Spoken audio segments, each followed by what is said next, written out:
बलूचिस्तान के इलाके कोहलू में लेवीज QRF ने कार्रवाई करते हुए मुनशियात की काश्त में मुलविस 55 अफगानियों को गिरफ्तार कर लिया। लेवीज हुकाम के मुताबिक ऑपरेशन के दौरान 200 से ज्यादा एकड़ पर मुश्तमिल पोस्त की फसल तबाह कर दी गई और मुल्जिमान के 17 कैंप भी नजर आतिश कर दिए गए। बलूचिस्तान के इलाके कोहलू की बात हो रही है, जहां पे लेवीज QRF ने कार्रवाई करते हुए मुनशियात की काश्त में मुलविस 55 अफगानियों को गिरफ्तार कर लिया है। इसी हवाले से मजीद तफसीलात जाने के डॉन न्यूज़ के नुमाइंदे अब्दुल्ला ज़ाहरी से। अब्दुल्ला, बताइएगा इस हवाले से मजीद क्या तफसीलात हैं? जी बिल्कुल, मेजर रसालदार लेवीज शेर मोहम्मद मरी की सरबराही में लेवीज QRF ने मंशियात के खिलाफ कार्रवाई की और ये कार्रवाई यूनियन कौंसिल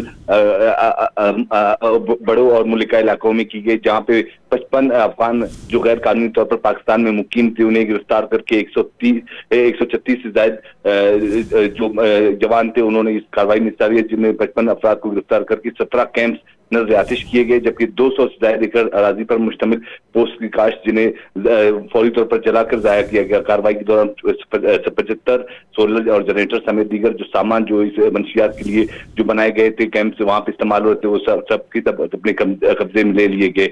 लेवीज हुकाम के मुताबिक जो कार्रवाई अमल में लाई गई वो डिप्टी कमिश्नर की हिदायत पर की गई और ये कार्रवाई मजीद आगे 2 माह तक जारी रहेगी। जी, तफसीलात से अब्दुल्ला आगाह कर रहे थे, शुक्रिया।